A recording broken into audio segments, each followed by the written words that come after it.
kaway-kaway naman sa mga kapatid nating balak mamili ngayong umaga. Alamin natin ang presyuhan ng ilang pangunahing bilihin gaya ng bigas, itlog, mantika, mga basic. Oo, mga basic pero masarap yan, itlog sa umaga. Oh, of Mama, course. scrambled egg, no? Kaya ito naman, live mula sa Mandaluyong Public Market 2, si Laila, may paggalaw ba sa mga presyohan dyan? At mas importante, may bangs pa ba? Oo, ayan, buhay ang bag! Yes, good morning, Laila! I love it! Yan. Inayos ka niya.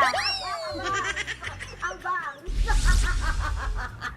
Eto na nga, Maui, dahil napapakain ka ng itlog. Naku, medyo meron akong hindi masyadong magandang balita para sa'yo kung mag-scrambled eggs ka o kung anumang luto ng itlog ang gusto mo. Kung gusto mo malasado o kaya naman nilaga. Kasi yung ating itlog, yun ang medyo nagkakaroon ng pagbabago ang presyo. Naglalaro ang presyo ng itlog, hindi siya stable or walang paggalaw. So ang itlog natin yung medyo may problema ngayon, ano? Kasi nga naman, dahil merong shelf life, hindi ba, ang ating mga itlog. Ayan, mabilis siyang mapinsala or hindi pwedeng i-imbak ng buwan o taon. Hindi katulad ng iba nating mga items na nabibili sa palengke. Kasi nga naman, ang dahilan niyan, yung shelf life nga, kaya kailangan itong maibenta agad. Kaya kung sumusobra yung supply, edi syempre mababa yung presyo. Pero pag napakang kulang naman ng supply, syempre tataas yan, hindi ba? At eto pa isang dahilan kaya nagmahal ang itlog dahil yung patuka nagmahal din. Buti pa sila nagmamahalan, ano?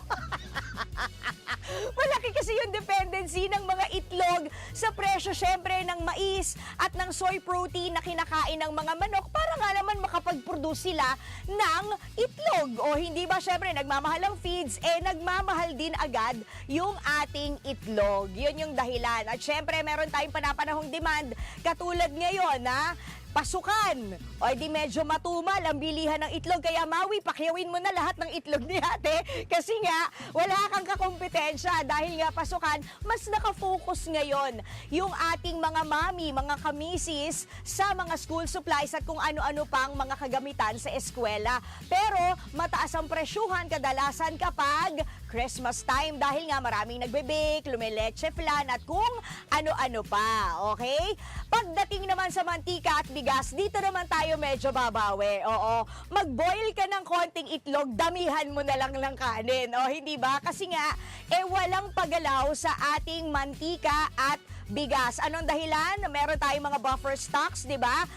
Kahit na itinuturing na potentially sensitive ang bilihin ng gaya ng bigas, meron namang buffer stock yung ating pamahalaan para dyan. Pangalawa, pwede naman kasing mag-import, pero syempre ayaw natin yon. Gusto natin yung mga farmers natin ang kumikita, hindi ba? Mas mahaba rin ang shelf life ng ating bigas at mantika kumpara nyo sa itlog. Okay? So eto na, mag-rundown na tayo ng bonggang-bongga ng ating presyuhan. Simulan na natin sa itlog dahil gusto talaga ni Maui ng itlog today. Okay, pagdating sa itlog, di ba yata ready yung itlog? Sina-scramble pa. Ayan, ang maliit ay naglalaro mula 190 hanggang 200 pesos kada tray. Pagdating naman sa medium-sized na eggs, ito ay 210 hanggang 220 pesos. Ang large na itlog naman ay 230 hanggang 240 pesos kada tray. Pagdating sa extra large, 240 hanggang 250 pesos yan.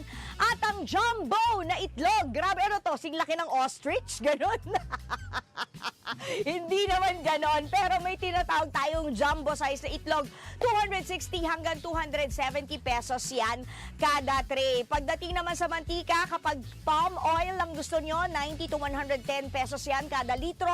Ang coconut oil naman natin ay 130 hanggang 140 pesos kada litro. Ang canola oil ay 140 hanggang 150 pesos kada litro.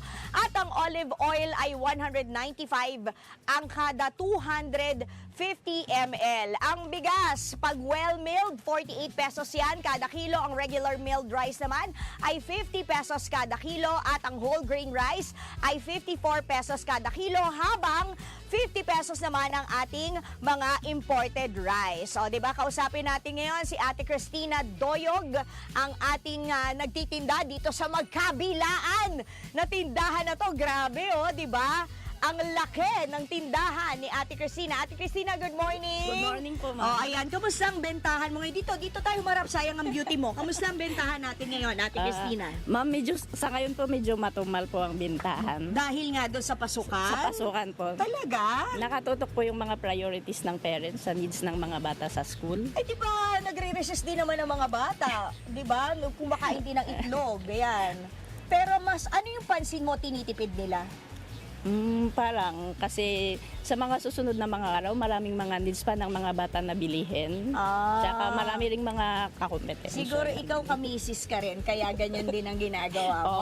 Sabi ko na eh. Pero anong diskarte mo kapag mahina ang bentahan ng itlog at saka ng itlog? Kasi bigas mantika, okay tayo eh. Saan ka bumabawi? Bukod sa ganda, saan ka bumabawi? Babawi po tayo sa mga ibang items na mga paninda Ayun, natin. sa ibang items gaya ng gulaman mix.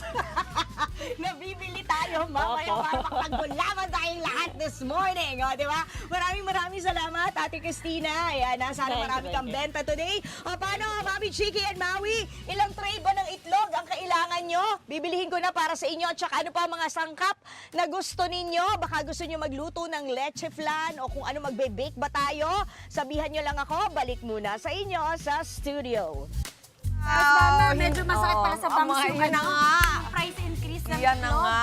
Medyo hindi daw stable. Naglalaro pa rin. Pero alam mo, tama si Laila. Laila, maraming salamat sa pagpapaalala kasi nabulukan na ako ng itlog noon. Bumili ako ng marami kasi ako mamamahal. Pagkatapos sa isang buwan pala talagang, you can be sure, pagbukas mo, bulok na. Ano siya?